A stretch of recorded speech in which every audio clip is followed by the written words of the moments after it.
Magandang hapon po sa lahat. Ito si Inday nakahiga at ang sakit ng katawan ko. Tsaka ako'y naantok.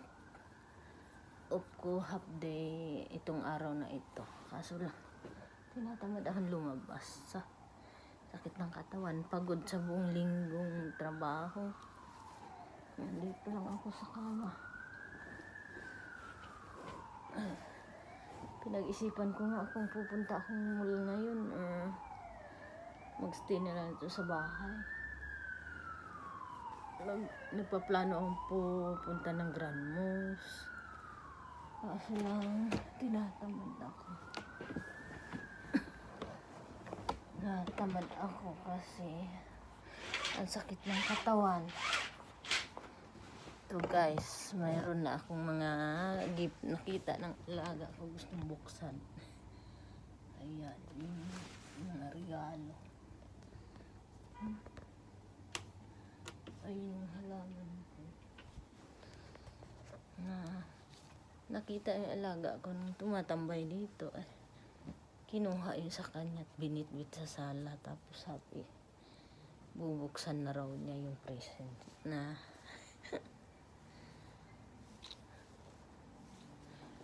ito, maganda sana lumabas kasi hindi ganun malamig na sa labas kaso ang sakit ng katawan.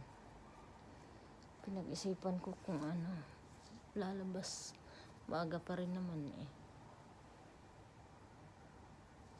Hindi pa kasi ako nakapasyal ng Grand Moose. Yung matagal ako dito pero hindi ko pa napasok yung Grand Moose dito kaya kaso lang kung pupunta ako ngayon mag-isa lang din ako. Wala akong kasama. Lapit ng Pasko. Next week is Christmas na.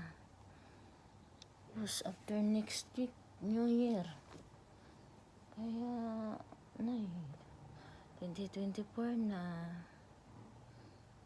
Ito yung higaan ko. Halaman. Nasa kwarto ako nakahiga. Kanina, nag-general cleaning ako. Nagligpit ng mga natuyong sampay na maninipis. Makakapal, basa pa dahil hirap ipatuyo dahil nga malamig ang panahon. Winter, kaya inaabot ng 3 araw bago matuyo. Yan guys. Happy weekend na lang.